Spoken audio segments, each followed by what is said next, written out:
Hello and welcome back to Rage Gaming and more Baldurs Gate 3. Today I'm back for more discussion and showcases around the lore or the mechanics or just weird and useful stuff to know. I recently jumped back in a bit after patch 7 was properly announced, which is going to feature new content for say evil playthroughs. With that, the Dark Urge has been on everyone's mind again and I made a video dedicated to that topic. So today I've got a couple follow-ups about that just for some fun, as well as other interesting things to talk about. So let's just get into it. First up though, let's follow up on that topic of the Durge. Various spoilers are going to be referenced for this part as a heads up. Now in the Durge specific episode, I talked about how the Dark Urge is disfigured, or at least he's meant to be. Obviously to us, he looks like a normal dragonborn with maybe some hues of red. The reality is that he should have a really messed up back of his head. There should be tons of stab wounds that have been stitched and put back together, but in a way where even the Durge acknowledges it's just like messed up and deformed. In short though, as we know, Orin is the reason for that. You were killed by her and she implanted a tadpole into your head at that time. Eventually the Durge ends up on the same Nautiloid ship as all the other Origin characters begin on,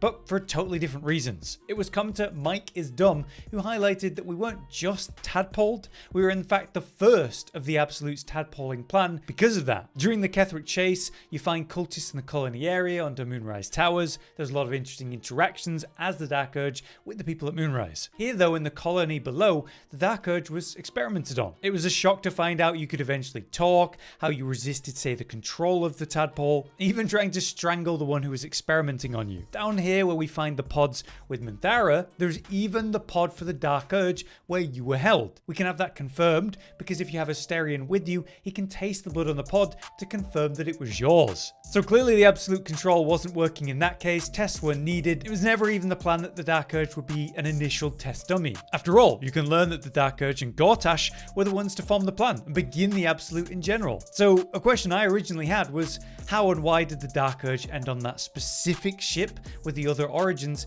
despite being tadpoled in a totally different way? Well, it was Funhouse Lover in the comments who suggested that given how Moonrise is where they were creating their absolute army, tadpoled subjects must have been sent out on ships for a reason. Davian Firebrand in the comments had this to say: it's confirmed via a letter or journal we can find at the colony under Moonrise. The Merkel cultists who were experimenting on your post tadpoled recovering body had a partner, or kind of an assistant. The cultist was becoming strangely attached to specifically this tadpole person, the Durge, and the partner organized this shipping away of this overly appreciated pet, maybe because of concern or jealousy or something. And so that's why we ended up on a Nautiloid ship. It just so happened to be specifically that Nautiloid ship. This one went off to collect people at Baldurs Gate before being attacked by the Githyanki and setting off the events of the game. It's a good explanation of why we're on a ship, right? I just wonder, where was this ship going to go if not back to Moonrise after stealing people? What was the long-term plan here to send the Durge away if he would just come back? Maybe they were going to go somewhere else, be put somewhere for a specific reason, if this all wasn't interrupted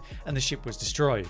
And then on the topic of Greataxe being very fond of the Durge and having some kind of relationship, be that intimate or not, he much preferred you to Orin, that's for sure. Now apparently according to Lars Bomer in the comments, Greataxe confirms that Orin simply took the Dark Urge's place for the absolute plot. It was originally the Dark Urge, Greataxe and Cleric form, but when Orin jealously kills the Durge, it threw everything out the window. It's why Orin was just a nightmare to work with. She was never originally part of the plan, she was just a person to fill the massive hole that they now had and was strong enough to do it. After all, Orin tells you to betray and kill Greataxe. She's got her own plans clearly in play. And unfortunately for Form and Greataxe, Orin was just the only option. She's a bhaalspawn, or at least, descendant, because as we discussed in a recent episode, she's not just the granddaughter of Sarvok, a bhaalspawn, but also his daughter. Wonderful. In any case, when the plan was already made by the Durge and Greataxe, as referenced by Helsik, they'd likely already taken over the brain when Orin then kills the Durge. This must be why tadpoling the Durge was even possible at that moment. It must have been right after though, since you were the first target for tadpoling under the Absolute and being one of the first test subjects. But I just appreciate all this extra context and detail, and it makes me think that Orin was going to end up dooming their plan no matter what if we weren't even involved. Alright, so that's the Dark Urge lore topic. Here's some more lore, but one more that's, comical by comparison. All to do with everyone's favourite chosen, Elminster. As it turns out, Elminster is the reason we find magical loot relatively often in the world. He's not the sole reason, sure, but he's actually a major reason that more than normal exists. This excerpt is from The Temptation of Elminster by Ed Greenwood, the third book of a 7-book series in the Forgotten Realms. This work took up much of his time in service of Mystra. At her bidding, Elminster travelled Faerun, visiting ruins and tombs of dead mages, and would plant odd scrolls, spellbooks, minor enchanted items, and even the occasional staff for folk to find. He'd even graph them to make them look older than they are, and almost always,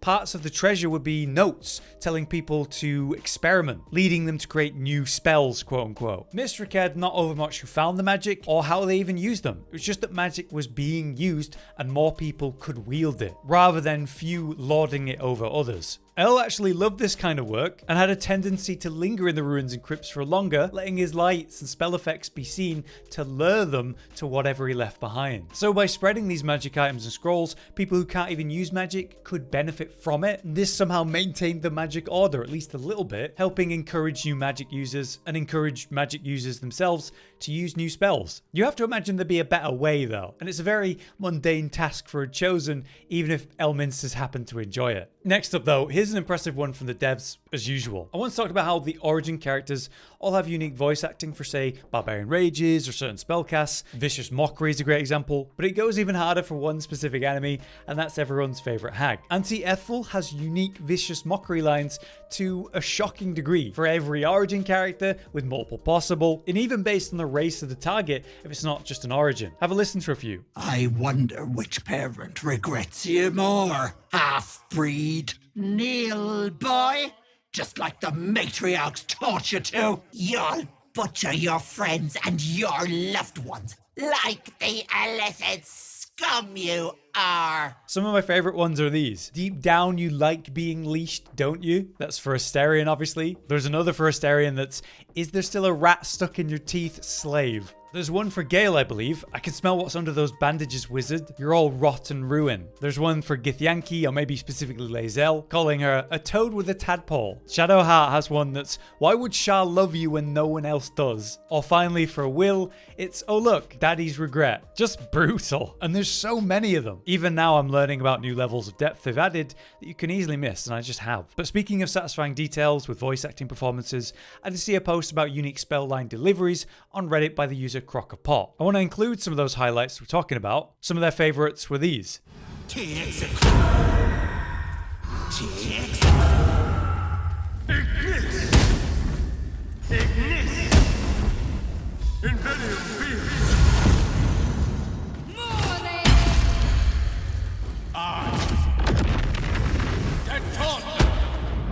There's just a lot of really cool, unique deliveries to enjoy compared to, say, the Tav's normal version or otherwise. But I'm sure there's more good examples we could show. Moving on though, here's just a quick one about the axe, Sethan. I recently highlighted that Sethan is just an incredible weapon, able to generate an extra powerful spiritual weapon, and one that I'd not seen before. I mentioned how its description suggests that it's always following the weapon, this shadow version, and much like its shadow, it doubles up on the attack. I said how this sounds like the axe has its own stand like a JoJo thing in an offhand comment, but as it turns out, thanks to the commenter Liam Crew, it's not like the axe has its own stand, it's literally that exact reference. Sethan is the actual name of a stand, the stand of a character called Elyssi. And not only that, the reduce effect is also part of that reference. The stand Sethan wields an axe, mimicking the axe of Elyssi. It's like the shadow stand, hence the wording of the description. The axe itself will de-age people when it attacks them, which is why they put reduce on it as a weapon skill. Honestly, it's been so long since I've watched JoJo, I guess I just didn't realize. But it's a pretty well done reference in hindsight, as well as being a really strong item. Again, if you aren't aware, the axe is only available when you persuade Ferg Droher, an unmarked merchant in Rivington. And be warned, if you have Shadowheart in the party and you went the saloon route with her, he won't be happy, so keep her away. Further though, it was commenter A Crab who said he's not just buying his wares. The story he gives you is that people are desperate, you know, there's a lot of refugees coming in, and they're selling valuable heirlooms for a low price just to have some gold. He's taking advantage of that. Turns out he's not just doing that, or maybe he's not even doing that at all. You can see that he sells a ringless gem, clearly pulled out of a ring. But there's also a corpse down the slope that has a gemless ring on it, which if you bring it to him, he'll confess. So some pretty dark extra detail here. Good spot about that crab. Also a great name. But there you have it, another set of things today that you might not have known about. Obviously, we had a pretty lore-heavy episode today, but it's just some of my favorite stuff to talk about. Lore often keeps games alive a lot longer after I stop playing them consistently. So if you have anything to add to today's topics, new suggestions, lore or just gameplay related, let us know in the comments. Until next time though, I've been Hollow, you've been you, thanks for watching. Josh, Cotton, and Hollow with the videos, dropping the humor like a hammer on your tippy toes, bringing entertainment on a daily arrangement to take our insanity and turn it into entertainment. Yes, I said entertainment twice, to reiterate that it is nice to look into your faces on a mostly daily basis when you let us in your homes to make the whole world a stage. Goodbye.